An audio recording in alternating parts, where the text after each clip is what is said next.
You know you can't get enough of Rainier Avenue Radio World.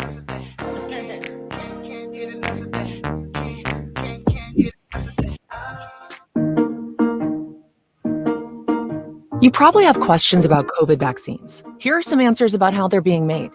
How are COVID vaccines being produced faster? Usually, vaccine testing and production are separate steps. But because of the pandemic, vaccines are being developed on parallel tracks. So both steps are happening just at the same time.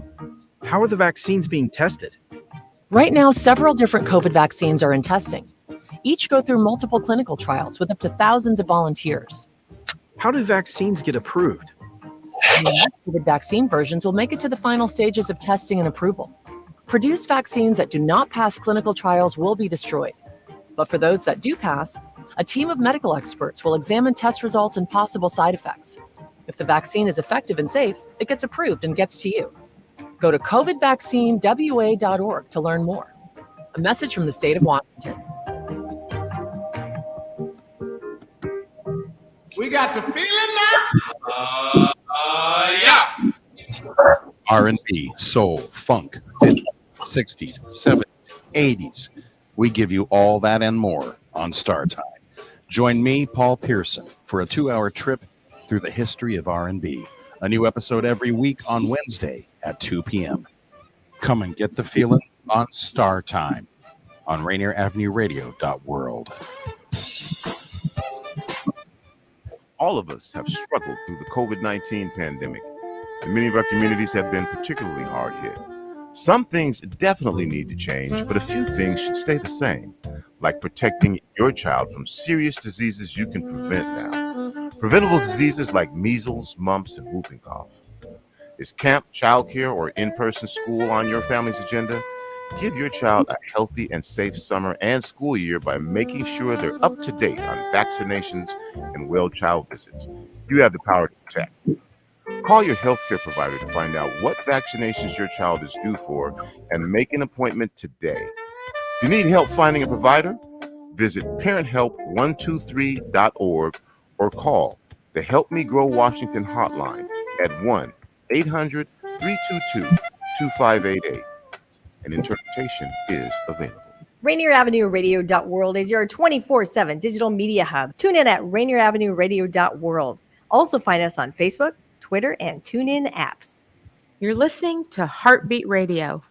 I'm your host, Cindi Bright. Heartbeat Radio is a conversation aimed to take the pulse of corporate America. Opportunities for people of color, we're getting lost in the shuffle of change. I'm that provocateur of change. The hearts of corporate America are addressed. Access and opportunities will be accelerated for all people. Through Heartbeat Radio, you will gain a deeper understanding of what is necessary for change. Good evening, everybody. Welcome to Heartbeat Radio and podcast. It's Wednesday evening. Hope you all had a good day today. It was beautiful out. Sunshine is out. It's bitter cold. Snow is falling over here on the east side. Did you see how I branded tonight's show? I'm sure it got the hair standing up on the back of some people's necks because I branded this show Whites Only. And let me tell you why I did that. One, it was to get attention, but it is to talk about Jim Crow laws, Jim Crow processes, and issues that are escalating at a pace that I feel like we just need to start talking more aggressively about. And so to do that, we all need to pay attention and understand what is happening in legislative session. And we're fortunate tonight that we have one of our Black lobbyists, our Black lobbying firms on. Before I introduce my co-host and her on, let me just say a couple things. When I posted the show, you'll notice that I tagged all of the East Side's elected officials, pretty much all of them. And I did that intentionally when they were publicly invited to come onto the show and talk with us. Because the example that I used when I posted this was about the ridiculousness of the processes of credit scores and earning power that is necessary on the East Side, all over Seattle. So I'm not just isolating, but the East Side is going incredibly crazy. It was in Seattle Times that one of the homes sold for $1 million over asking price. We're using our labor workforce, our people that are coming in and doing the serving jobs, and expecting them to make 2.5 times their salaries with no medical benefits to afford to live in 400 square foot places with 820 credit scores. Now that's Jim Crow. I don't care how you cut it, because anybody with common sense knows that you can't have an 820 credit score in the Seattle area and some of these larger metropolitan areas where it takes, the minimum wage is $15 an hour. And I think the last study we saw, it takes close to $40 an hour to live over here. There's no housing. You can't buy property. You can't touch it. Landlords have pushed a lot of people out in the street. The properties are escalating at rates that are ridiculous. And so I'm asking the question, is the East Side leading segregation in the state of Washington? That's how we're going to talk about some things tonight. 3 of the four elected officials responded. 1 will be on with us the second half. Let me give homage to Senator Patty Cooterer. She's out of the 48th District Democrat. That's the Bellevue area. Senator Lisa Wellman responded. Representative Mylene Tai responded. All have agreed to come on to Heartbeat Radio next month after legislative session. They're actually in committee sessions as we speak right now. Redmond City Councilman Steve Fields understands these issues far too well, and he responded, and he will be on the second half of the show with us to talk about this topic. So it was my 3-minute introduction today. Let's bring on Joy Stanford, my co-host with me tonight. Joy and I both ran for office. As everybody knows, we're intimately tracking and paying attention to all of these issues that are going on here in the state of Washington. Joy, what are your thoughts about the show for tonight? Well, I was a little surprised when I saw. I was like, "Whoa, okay, she wants to get down and dirty." At the same time, I do understand, and sometimes we don't always see eye to eye on issues, but that's why we're friends. And, but it's a tight session. I know they're working hard, but also hear what you're saying. My husband and I experienced the same thing. We thought we'd be renters for the rest of our lives. There's no way I could afford just a 3-bedroom, 2-bath home in the Gig Harbor area. Heck, in Pierce County, period. We never looked over there. The furthest I looked over there was Normandy Park, but that was back in 1998 when you could buy a $200,000 and $300,000 and $400,000 home. But interesting fact, we had a real estate agent that would not show us anything outside of White Center.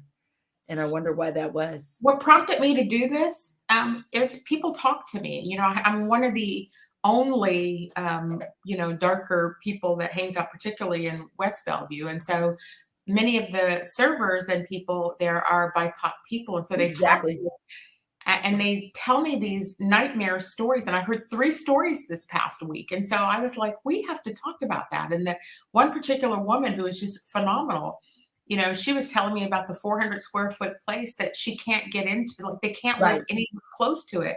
And so even from a business lens, it's ridiculous, because how are they going to even keep their businesses running if you can't? So don't say there's a worker shortage. There's not a worker shortage. There's a shortage of housing in order for your worker to be able to get to his or her job.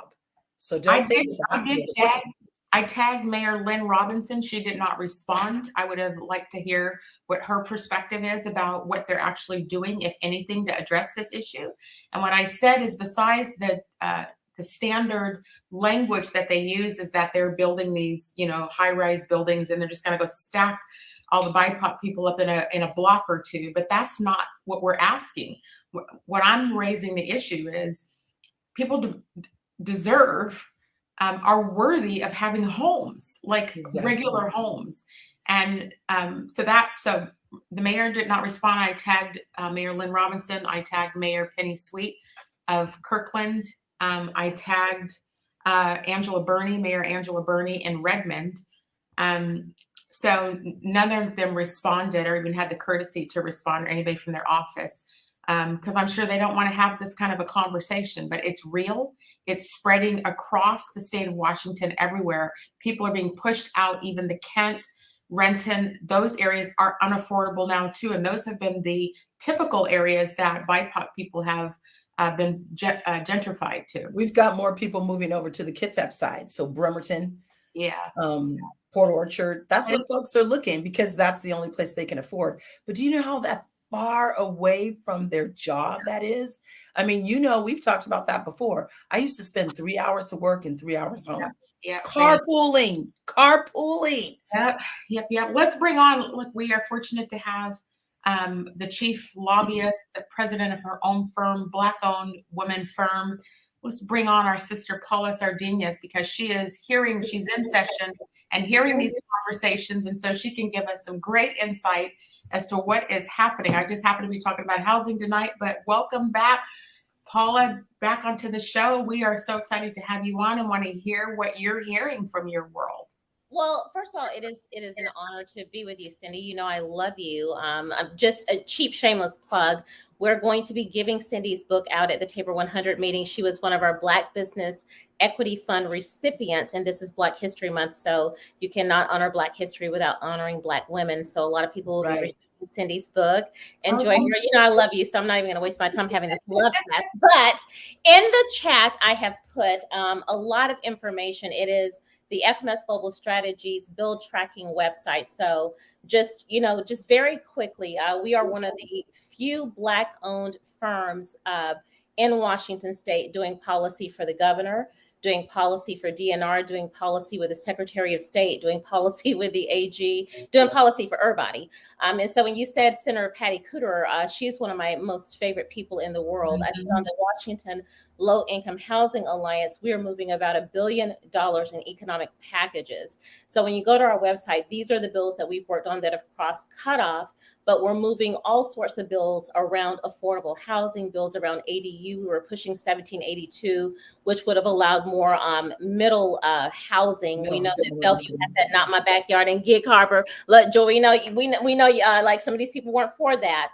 And so some of those bills didn't pass. So we've got 1337, 1660, and I hate that I speak in acronyms, but as a lobbyist, that's where our mind is. But my favorite bill, one of the ones we've been pushing, Cindi, around what you're saying, is 1015. That is Tabor 100's #1 priority. That is creating the Washington Equitable Access to Credit. I've worked on this bill for 2 years. Republican Jacqueline Maycomber's working on that. And if you scoot over, my dear sister, queen, friend, there you go, crossed over. Our two favorite words, go on over some more, Scheduled for what? Executive action means that hopefully on the 24th it's going to be voted out of Senator Mark Mullet's committee. That means we get that thing to the Senate floor and then it goes to Governor Inslee. That is going to make sure that we can do CDFI lending, which means that in our communities, we know best in Black and Brown and rural communities who to lend to. So that is your craft threes, that are those companies that do lending to our communities where it's hard to get access to credit and capital. And it's going to lend at a lower rate than what you can get from credit union banks. That's one of the things we're working on with Senator Mullet. So after almost 3 years of priming that bill, we hope to pass that out of the Senate on the 24th to be able to get that credit to our Black and BIPOC small businesses, Cindi, that need, like your businesses that need some help getting dollars out. Yeah. So just a lot. Can we talk about that, break that down a little bit, because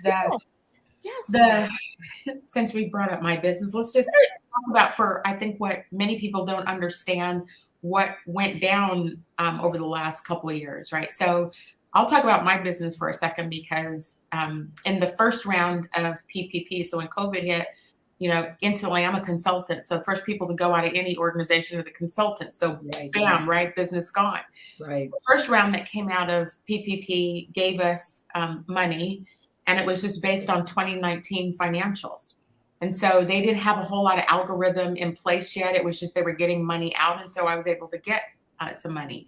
The second round that came out, you could tell the demographic of people who made the decisions. I'll put it that way, because the metrics that they use to fund PPP loans was Schedule C, line 13. For anybody who's got a business knows that that's your line item of profitability. Micro business, small businesses don't carry large profitability lines. That's right. The profitability lines are the larger businesses. And so many of the brown and Black people, we write off everything we can because we're carrying the tax structure in this state. And so to minimize our tax structure, we maximize our write-offs.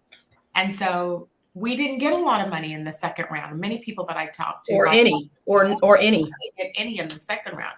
So we were left out there to figure out, and there were some good grants. Tabor 100 supported me. So that was a really good thing. So here we have trying to recover our businesses.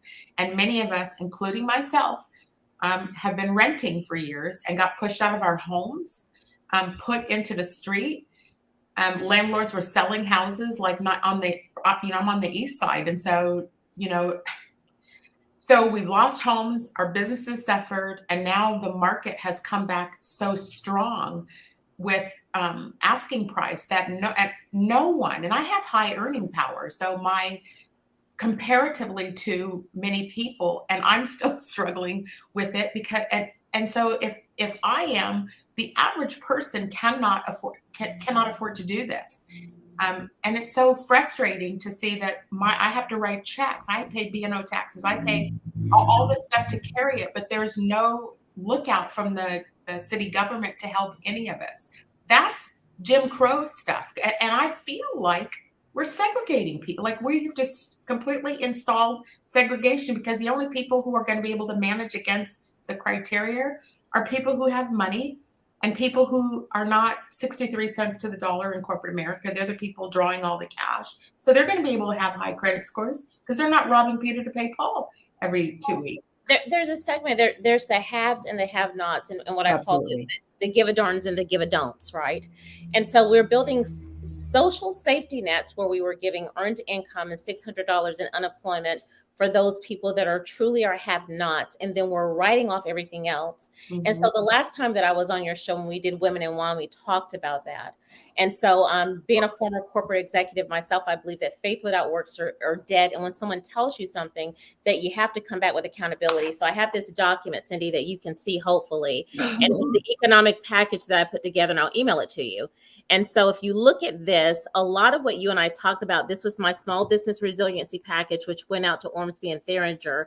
And 95% of this, Cindi, made it into the budget that you can go online. Okay. And so it's Working Washington grants, things for business and restaurants. But when you see that $3 million for micro businesses, that's for small business owners and consultants like yourself, where before I think they got $1 million to help your business. And those are grants. $650,000 for small business ecosystems. They didn't fund that at $650,000, but it was about $340,000. Cindi, we got all $45 million for that small business innovation. That's for businesses like yours, where you are a consultant and you don't qualify for PPE or on any of the other fundings. But Cindi, you are a consultant. You're another type of business. I wasn't trying to do the show about me tonight, but I have that type of business too. Exactly. But there are people that do the type of stuff that we do. And so it is small business innovation and competitive fund to fund that. And also, minority and business development and business resiliency. So nice. And we work with, people like our new Brandy Donahue from the 44th. We work with people like Representative Jamila Taylor. I'm putting this up here. All kinds of projects where we understand that these are things, especially for Black women and minority businesses. So I said, there's no way that Cindi Bright's going to have me on her show without some accountability. When you tell me there's a problem, as a Black lobbyist and Olympian, my job is to solve those problems. Yeah. Not everybody's going to qualify for PPE loans. Not everybody has a nonprofit. So we had to create funding mechanisms for people that have other types of businesses that need other types of funding for their businesses. Your true entrepreneurs that are saying, well, Paula, what is there out there for me? I'm paying B&O taxes and I'm barely getting by. Maybe I'm consultant. Maybe I'm trying to get business from the city. Maybe I'm trying to get businesses for the state, and nothing was working for me. We've created things, Cindi, that'll be in the budgets. And what we're doing now in these last couple of days is taking our House budget and our Senate budget, making sure those budgets match and those dollars stay in. So we work with Representative Ryu, Representative Frame. We were working with Senator Frock, Senator Mullet. We're working with Majority Leader Andrew Billick on the Senate side. And we're making sure that those dollars stay in, because these are the dollars that truly benefit entrepreneurs. And I'm happy to send you a copy of this because it is public record. But this was our small business. We called it the Small Business Economic Package. And you can see Tabor 100, Washington Build Back Black Alliance, WIDA, WSMA, all of the groups that signed on to this, because these are your groups that truly support small businesses and entrepreneurs. So when we come onto these shows, it's not just about talking that talk, it's about walking that walk. When you tell us that your businesses are hurting, Tabor 100 and all these groups heard you, and we went back this session and we did something about it. February the 7th, we made sure to fight to get these things into the budget to support your businesses. I love that, Paula. We've got small businesses in Tacoma. One young lady that I know has her own beauty supply right there on I think it's 12th or 11th and Union or 9th and Union. She started in 2019 and she didn't have what Cindi had. She didn't have a 2019 tax return, and they told her she didn't qualify. And so her business was she was paying for a building that she wasn't occupying and that could not open. And so it's nice to see that there's some help out there coming for these Black-owned small businesses. When you think about some of those groups, some of those technical assistance hubs that are in Tacoma, so we're thinking about people like, Senator Tawana Nobles and those people. A lot of those dollars are going to be going to those groups and making sure that we can support those businesses. Because part of what we do is we have a listening tour. We represent the Tacoma Pierce County Black Collective in Tacoma. I'm on those meetings when I'm not in session, listening to Shauna, listening to Mr. Lyle. I'm part of their political action committee. And this is why we need to have more Black people advocating. This is why, I'm not interested in being, my mother used to always say, if you're the only one in the room, you're in the wrong room, or you need to be in different rooms and you need to grab 2 more sisters and bring them with you. When we have more Paulas, when we have Cindy's and we have Joy's and we have Jamila's and we have Representative Intimates, we have all of these people. And I'll tell you, Representative Jamila Taylor's doing a phenomenal job down there. When we have all these other sisters and queens, we're stronger together. When we have Senator Lubbock over there now joining, Senator Nobles, and we've got the most progressive transportation package that will make sure we've got transit now that will stop every 15 minutes in Pierce County and King County. And we've got more dollars for our kids, and it'll be free bicycles and all this other stuff.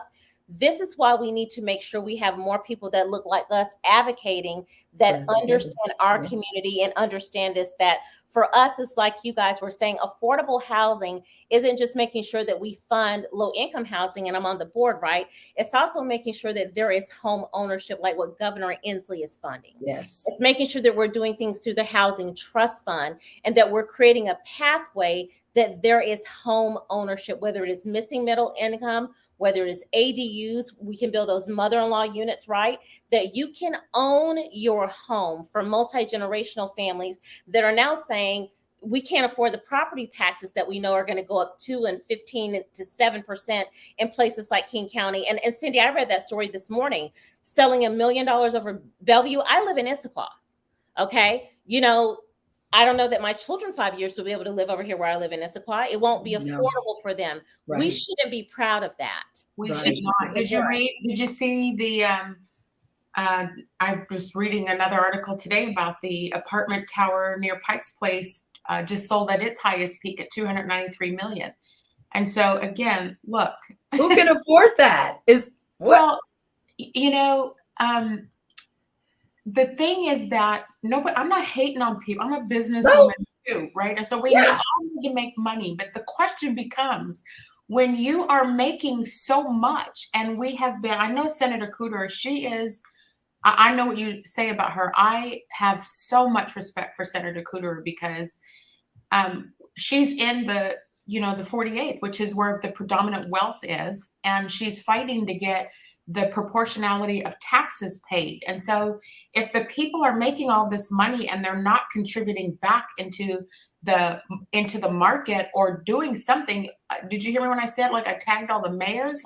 They don't want to come on and talk because they don't want us to talk about the builders that are in their pockets and the way that they're profiting off and using the brown and Black labor to fund and run their businesses, but they don't want to give these folks. I'm not fighting for me per se. I'm fighting for all the other people. I make more than minimum wage, but the people that are in there handing me my plate of food and pouring my drink, I have a responsibility for. And I feel like when people are telling me, who is not an elected official, the suffering that they have and that they can't even be there, they can't even afford to get to work every day. They can't afford gas that's going through the roof. They can't afford an apartment in the area that they're working. The business implications of that is significant. I mean, so, I'm just out here doing Heartbeat so we can keep to advocate with our Black lobbyists to the things that we need to, keep on the forefront and make sure that, these issues are getting tackled. We're 5% of the population, and I have a daughter that's two kids that live here and two kids that live in Florida, and my youngest graduates next year from WSU, and she's already served us with notice. She'll probably be moving back. And so the question is, do we want to have a shrinking population because it is cheaper for them to move to Atlanta or Florida or leave here? Right. To get more life for their wage, right? And so they get a great education. I have one at WSU and one at UW, both fine schools. They can move to Atlanta and make a great market rate dollar and own a home with a pool in a backyard and be living next to someone who plays for the Falcons. Versus here, that'll get you a nice house out in Puyallup today, but I can't guarantee it'll get you anything in 10 years. And then have to work in Seattle and commute. Yes. And so we need to say they're not doing it, right? So exactly. They're not commuting. And so, and when you talk to, which I had a conversation earlier today with a former executive, corporate executive, and it feels like they're not living in reality that, you know, they're like, well, all these buildings are coming back here in the Seattle, Bellevue area. And so they're expecting all the workforce to come back, and they're not. That's not going to happen. They're not going back. They've chosen quality of life over pay and what they're going to get. And they're going to be shocked, Joy and Cindy, when those kids say, we're not coming. Yes. Don't be shocked. It's what we have proven with this pandemic is you can still do your same job and be more productive working from home. Without the commute, without the bus ride, so all of that. Joy, without spending 60% of your wages on childcare. Thank you. They're not coming. No. And your wages are 63 cents to the white male dollar. So 60% of 60% for your kids. People aren't dumb. Like they're. And so let's not forget that we're about to hit inflation, so that gas is going up. So that 63 cents is going to feel like 33 cents. Yes. And then they're going to say, I'm not going in for 33 cents on the dollar and pay more for my gas and subpar childcare because we're grossly underpaying our childcare workers, right? Oh, absolutely. Miss me with that. I'll just stay and find me a remote job that pays more online. And get abused while you come into the office. Yes. Exactly. Because we've heard that too, Cindy. You know, we've heard that. And I'm sure Paula has too. That I don't have to have the microaggressions because I'm in my own environment at home, and I don't need to deal with the white people at work who want to know about my hair and touch my hair and why did I wear that today and so on and so on and so on. Oh my God.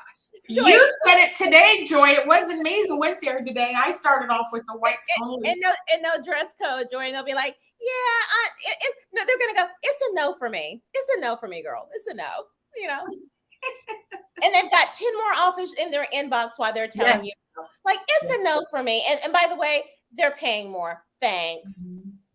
And I can work from home. I got to go in 2 days a week, 3 days a week. I'll take it.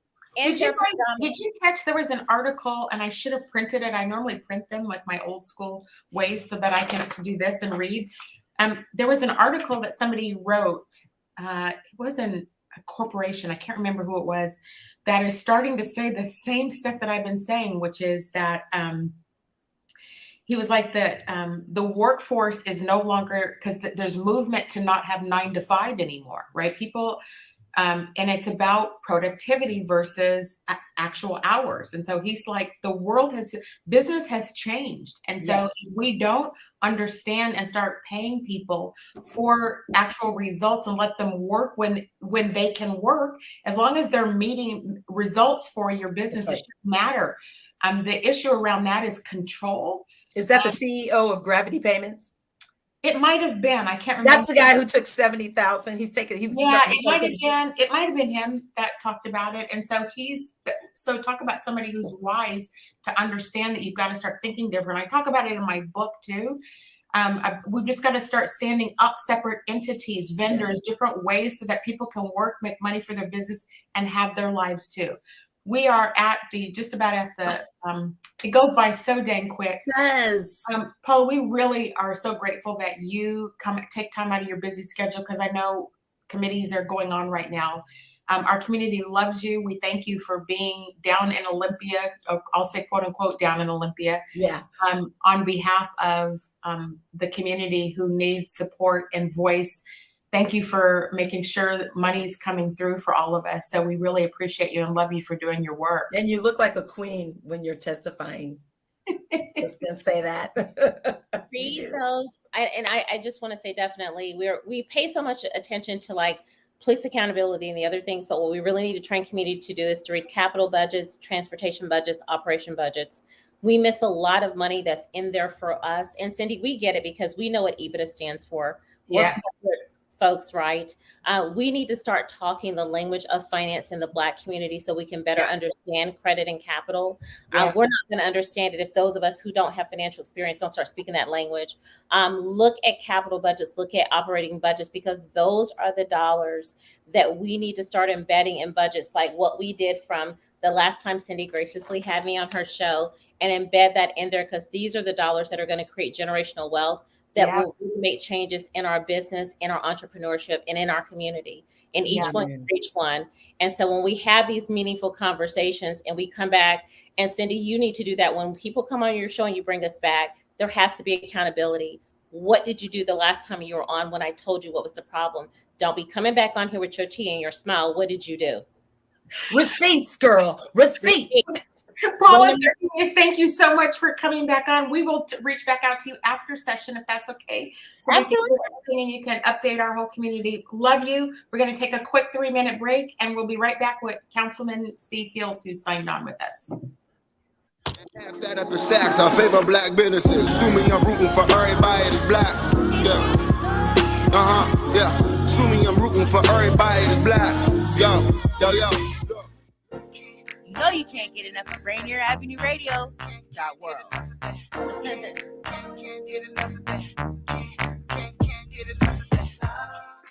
This is Tyrone with God Is, and the inspiration of gospel music also on Rainier Avenue Radio.world. We give out free food each and every Saturday from 11 to 2. And so we want you to come on out and support us when we love on your community. And we also have a fish fry once a month. We want to raise funds, put back into the community.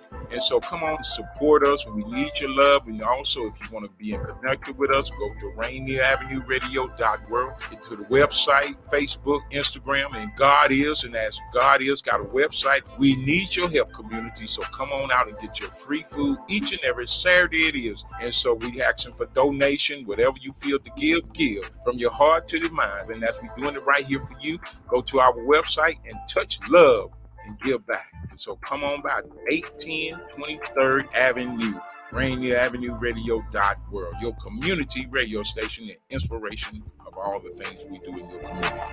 Yo, what's good? It's D-Money, and you should definitely check out Fresh Juice every Wednesday, 9 to 11 Pacific, right on Rainier Avenue Radio. With pint-sized Patron, P-Treasy the Don. Y'all be sure to clean your mirrors as we play brand new hip-hop and R&B from locals and worldwide. It's ID Yourself, a.k.a. Malcolm Flex. Make sure you check out Fresh Juice every Wednesday, Pacific Standard Time from 9 to 11 p.m. And to get those exclusive interviews that we be doing. Sipping a brand new Fresh Juice every single week. Yeah, every Wednesday, 9 to 11, Rainier Avenue Radio. Yeah. Mga kaibigan, ito po si Kuya Bert Kawili. And this is Miles Salvador from Australia. And I'm Norb Kawili, also known as Norbcam. Kung gusto niyo po ang latest news and events from the Philippines at the local Filipino community, PhilAm Radio po. We play Filipino music and interview guests from all around the world. And I'll keep you updated on the latest Seahawks and sports news. Kaya always tune in, PhilAm Radio every Tuesday, 1 to 2:30 p.m. Pacific Time on Rainier Avenue Radio.world. And in YouTube and Facebook. Salamat po. Hello, my name is Pastor Derek Lane, and I live and pastor here in the Othello community. I'm vaccinated because I know how illness can hurt a community. As a grandfather, I am boosted to help protect my 3.5-year-old granddaughter who can't be. I don't want to see members of my community die needlessly. And as a pastor, I've had funerals for those who caught COVID, but none from taking the vaccine. If you have questions, need resources, or want to make an appointment, visit kingcounty.gov/vaccine. You are listening to Rainier Avenue Radio.world. Don't forget to log on www.rainieravenueradio.world. That up in Saks, I favor Black businesses. Assuming I'm rooting for everybody that's Black. Yeah. Yeah, assuming I'm rooting for everybody that's black. Yo. Welcome back to Heartbeat Radio and Podcast this evening. Thank you for joining these important conversations that we are having to help progress our community. Let's bring Joy in. Joy, wasn't that an awesome update, Paula? You know, I love it when it's like us Black women all talking at one time. I love it. I just absolutely love it. And she is working hard. Paula is working hard. Again, we talked about this before, Cindi. Short session, crunch. Everything seems so compact, and everything's not getting across the line that they want to get across the line. But man, there's been some folks, some real allies, and then two folks like Paula down there in Olympia fighting to get some of these bills over the finish line. And I just love to see it, and I love to talk about it. So yes, me too. And so to go back to the origination of the show, we were talking about, I had started off by saying, whites only, and is segregation occurring here? And is the leader of segregation the east side of Seattle with the housing issues or housing crisis? Yes. And so I had mentioned to our audience that I had tagged several of our elected officials. 4 of them have responded. 3 of them have said they're coming on with me next month, but one was gracious enough to come on with us this evening to talk about this issue. And he is our brother. He may not look like us, but he is our brother in this fight. Let's welcome on Redmond City Councilman Steve Fields back on the Heartbeat. Hello, can you hear me okay? Yeah. Come on. Okay, hello. good. That's It's been a great. while. Good to see you It's been guys. a while, yeah. Do you enjoy know each other? You do. I think we've met once or twice. I think, yeah. I don't know where, Joy, but I certainly know who you are. So probably at Cindy's. yeah, exactly. Well, thank you for coming on with us tonight, Steve. You know me well and know I'm passionate about these issues, and I'm disturbed by the trends of the cost of housing and the issues around BIPOC people's ability to even live anywhere on the east side. And so as the east side is escalating, the prices are 45 and 50% over asking price on most of the homes. And then the home that sold for $1 million. And I just wonder, you're a councilman in Redmond. And so can you help us to understand what you know, either from the Redmond perspective or the east side perspective, on what, if anything, is being done to deal with housing, affordable homes, not apartments, homes? Right. No, and I get it. And I think I heard the tail end of that conversation, and some of what I'm going to be doing in answering your questions is reiterating some of what you said, but maybe from a different perspective. I'm going to start with the broader issue that you brought up about the whites only. And I'm going to agree with that concept, and here's why. I've been on city council this is my 5th year, and we talk about affordable housing all the time. And we talk about exemptions for developers. And just last week, I joined our One Redmond Development Group Government Affairs Committee, and it was the first time I've been there. And the topic of affordable housing certainly came up. And here's why I say the whites only, is because I didn't see anybody of color in those conversations. They're not prevalent. They're not. We're not listening to people who actually are impacted. We're listening to people who have a different interest and a different stake in this, primarily developers. And they talk about making affordable houses. And for the past couple of years, whenever this topic comes up, I try to twist it to a different perspective, or turn it. I'm bad with words, so you guys are going to have to help me. I get in a lot of trouble on city council. That's why we welcome you here with open arms. Well, I talk about it from affordable lives. Creating an affordable house does not make sense to me. What a house or home or structure sitting there and then saying, okay, we created this affordable house, doesn't make sense unless it actually matches the affordability of lives. And there's a lot of ways to do that. And it's not just the cost of a home. It's, of course, that's a big part of it, but it's also income, generational wealth. And generational wealth is an issue that this country, I know you want to talk about the East Side and the city of Redmond, and we're part of that, but we've never dealt with this, the barriers that we, the white society, put in place for Black people. I know you're talking about people of color, but I'm specifically addressing Black people here. And that's really, what helps people get into homes these days is that generational wealth. So how do we, number one, you talked about dealing with financial or capital budgets and stuff. There's also, helping people learn to deal with finance itself and making sure that our education system and all of that other stuff addresses this. So affordable lives is, in my mind, the only way to deal with this, because it's going to surface all of the different issues that people have in building that wealth and building security in homes, et cetera, et cetera. So that's my overview, if that. Okay. And I'm certainly here to answer any questions. I love it. Like, the whole affordable lives is spot on. I think an important thing that you just raised, we do look at housing and education. Like, there's all these committees. It's the way the government is structured. But the fact is that that's all interwoven together, and it is the system that the white people put in place for white people to profit and prosper.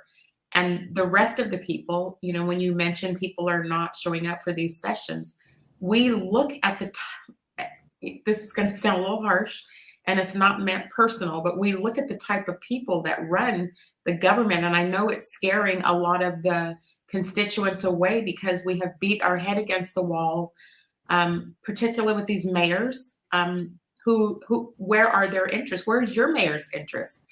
Is she interested in solving this problem for the city of Redmond? And I think our other question is there a plan in place to get that middle, the missing middle, as folks are talking about, and the folks who Cindi said earlier are serving us. So those are your, restaurant workers and EMTs and hospital workers and folks like that. Of course. And that's, so I'm going to answer all of those questions. First thing is, when I said that people aren't showing up, I would more specifically, they're not invited. We're talking about committees that influence the government. We're talking about groups of people that influence the government. And in general, the people who are invited are, again, coming from a completely different perspective, and they're being asked to provide the solutions. When just in the 10 minutes that I listened to the three of you in that last session, I thought, that's the kind of conversations that the government needs to be having. You are the people that need to be at those committees and those study sessions and all of the things that begin to build the solutions. We're all good at identifying the problem. We know people can't afford homes, but that's so what? Everybody knows that. So back to your question, Cindi, is there a plan? And then you asked me specifically about the mayor. I don't know what the mayor, oddly enough, and I pointed this out a couple of times on other issues, we never hear what the mayor thinks. We hear what staff thinks, but that's usually a very technical approach. We hear what council members think. But we do have an elected strong mayor form of government. It's a representative position. It's not a city manager. So I think it is important that the mayor, whoever holds that position, does speak up about what their vision is and what they would see. We don't have I have not seen in the 2 years that this mayor's been in office. I don't see that inspirational vision. I don't see that even commitment to saying, here's what I want to achieve, or here's what I would like the city to achieve, or here's what I want to achieve together with the council. So when it comes to things like affordable housing, it's usually a very sterile or a very sort of matter-of-fact conversation. Here's what we've done so far. Here's what we've learned, et cetera, et cetera. That you can have a plan, but the plan has to live in the intent in the hearts of everybody. Mhm. And I don't see that. I see technicalities. I see ways to build more inventory that people can't afford. Okay. And that means that, again, sure, there are going to be a percentage of people who get help with their affordability, but it's going to be a very small percentage. And it shifts. You guys talked about inflation. We use, this is a small thing, but it's a pet peeve of mine.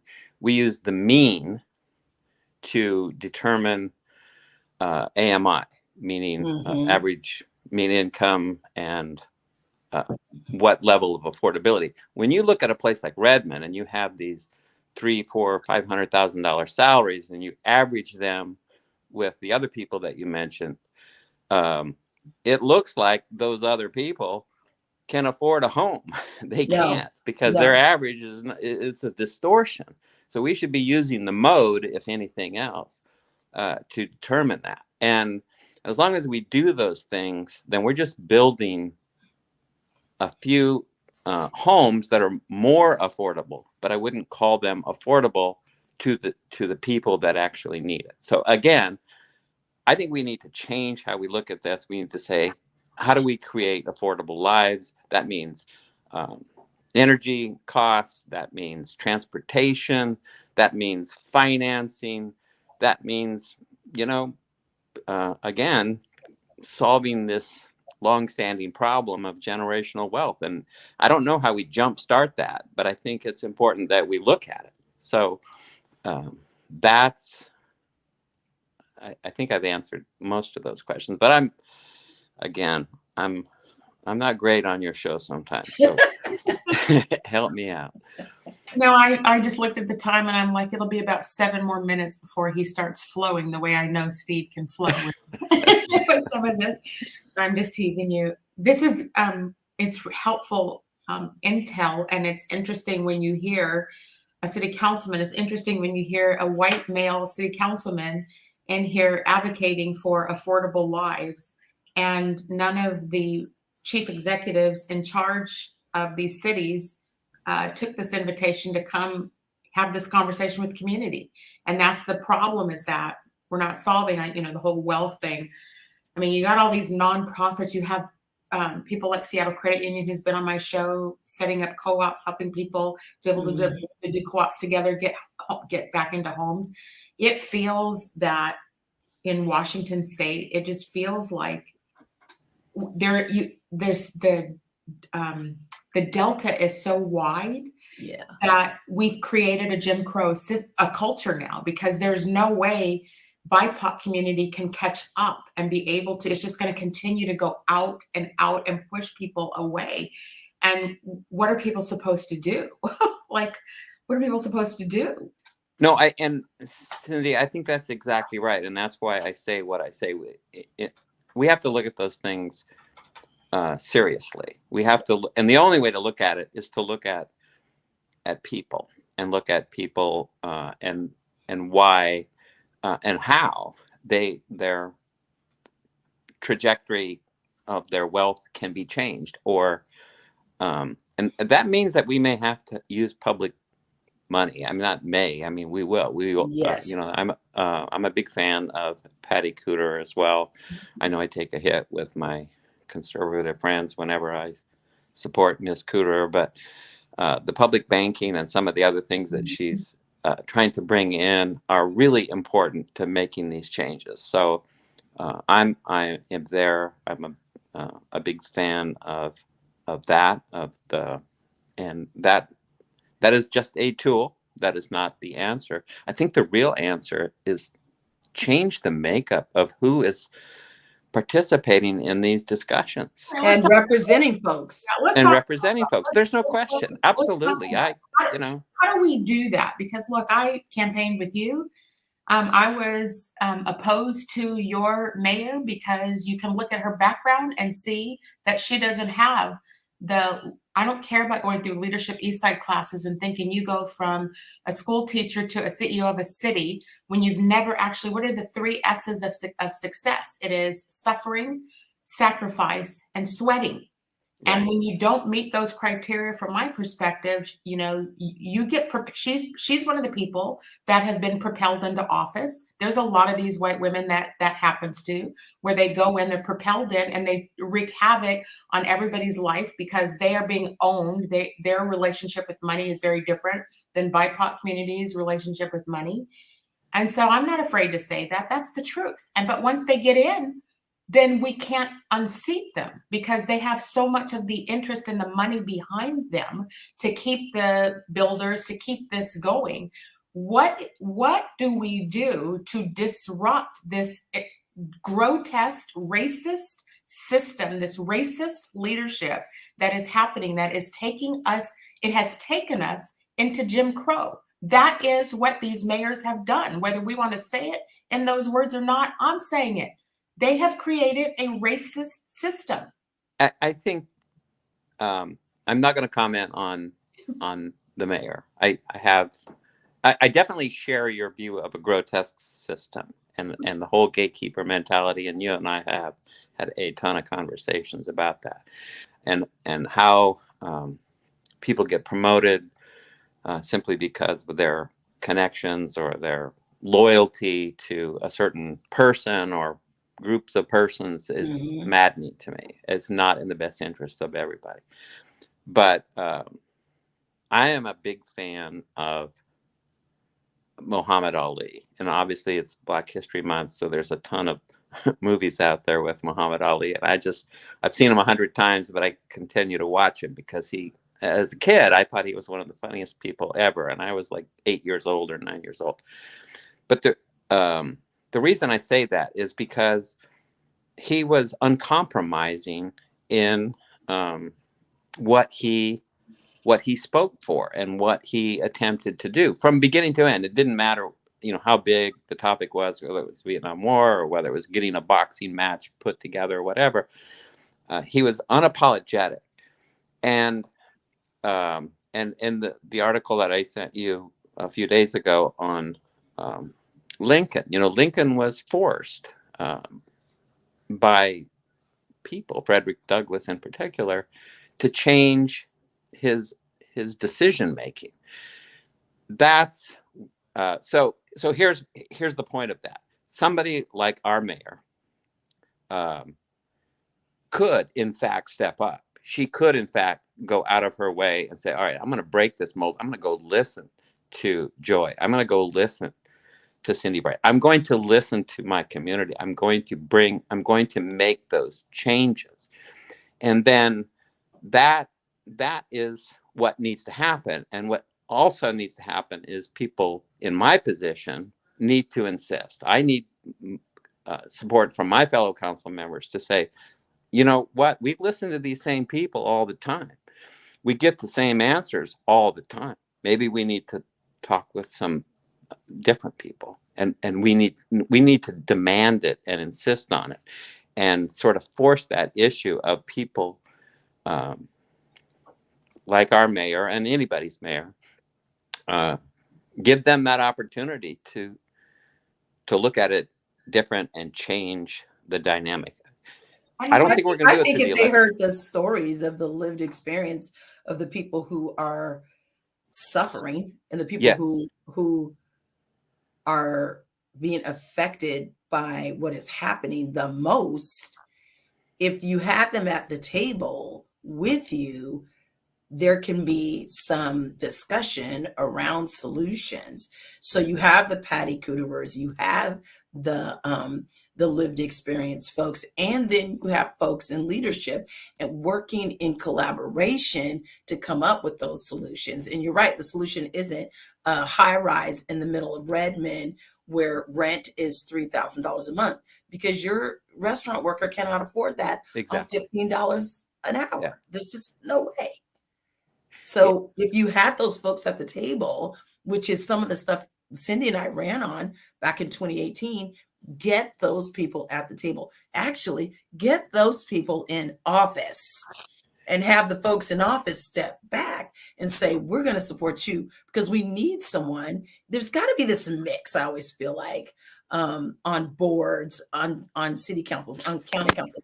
It's got to be this mix of people with lived experience, leadership skills, a heart for service. I mean, there's so many different things that go in to what a good collaboration would be, and then bring about solutions that help many more people, not just that one segment of population. You know what, Joy, you're exactly right. And the reason I said what I said, 2 or 3 years ago, somebody asked me, what are you going to do about systemic racism? I said, I'm going to work with the electorate. And this was right after Cindy's election, because I thought they just don't understand. They don't understand their own best interests.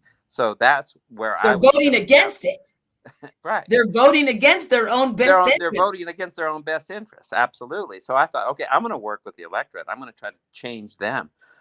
But part of me just says, that's too hard. There's more than I thought.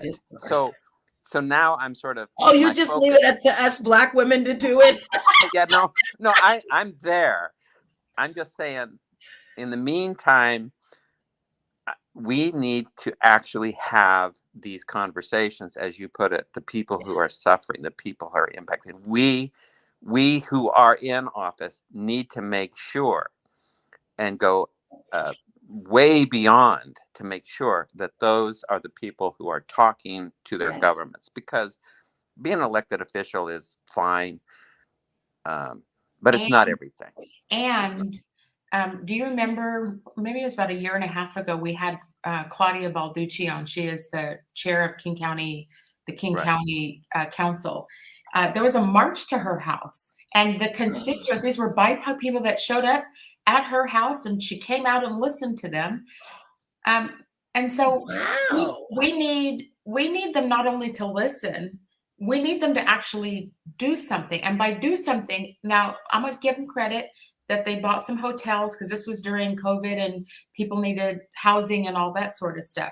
But by doing something, what they need to do is share power, because to share the power means that we have to get other folks in office that they may not completely line up with. Or that they don't want to touch, because to get the people who are progressive, that means that they're going to have to challenge other Democrats in office, and they're going to have to challenge. And so for them to act and do something requires a different behavior, a different set of actions than the past. They know I talk about this stuff on air all the time, so I don't need to have another meeting with them. I need them to friggin' do something, right? Solutions. Absolutely.